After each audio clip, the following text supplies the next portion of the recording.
एक समय की बात है। एक गांव में एक बहुत ही सुंदर, शांत और तेजस्वी युवक आया।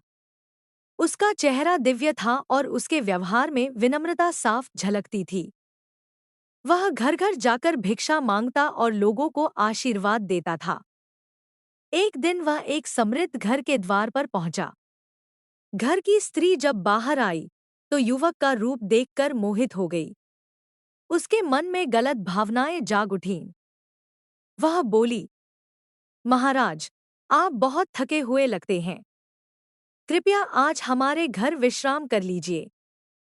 युवक ने पहले मना किया, लेकिन उसके बार बार आग्रह करने पर वह कुछ समय के लिए रुक गया। रात गहरा चुकी थी। घर के सभी लोग सो चुके थे। तभी वह स्त्री चुपके से युवक के कमरे में आई और बोली, मुझे अपना लो, मैं अब तुम्हारे बिना नहीं रह सकती। युवक यह सुनकर क्रोधित और दुखी हो गया।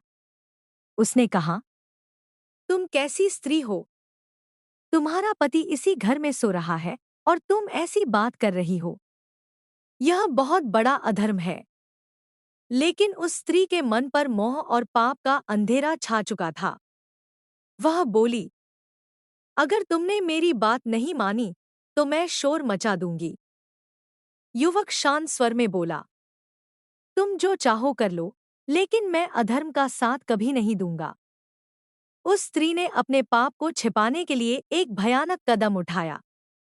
उसने अपने पति की हत्या कर दी और फिर जोर जोर से चिल्लाने लगी। उसकी चीख सुनकर गांव वाले दौड़कर आए। वह रोते हुए बोली, इस युवक ने मेरे पति की हत्या कर दी है और अब मुझे भी परेशान कर रहा है। गांव वाले बिना सच्चाई जाने युवक को पकड़कर राजा के दरबार में ले गए। राजा ने क्रोध में आकर युवक से पूछा, क्या तुमने यह अपराध किया है? युवक ने केवल एक बार शांत स्वर में कहा, महाराज, मैंने कुछ नहीं किया। मुझे भगवान पर पूरा विश्वास है। सत्य की हमेशा जीत होती है। लेकिन बिना पूरी जांच किए राजा ने कठोर दंड सुना दिया। युवक के दोनों हाथ कटवा दिए गए। युवक दर्द में था, पर उसके चेहरे पर भगवान के प्रति विश्वास जरा भी कम नहीं हुआ। उसने आंखें बंद करके प्रभु का स्मरण किया। उसकी सच्चाई, धैर्य और भक्ति देखकर भगवान प्रसन्न हो गए।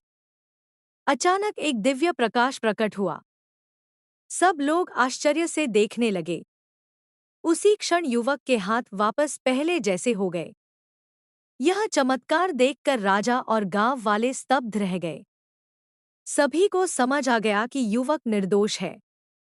राजा तुरंत उसके चरणों में गिर पड़ा और बोला, मुझे क्षमा कर दो, मैंने बिना सत्य जाने तुम्हें दंड दिया। उधर वह स्त्री अपने पाप के कारण भयानक रोग से ग्रस्त हो गई। उसके शरीर पर घाव हो गए और वह असहनीय पीड़ा में तड़पने लगी।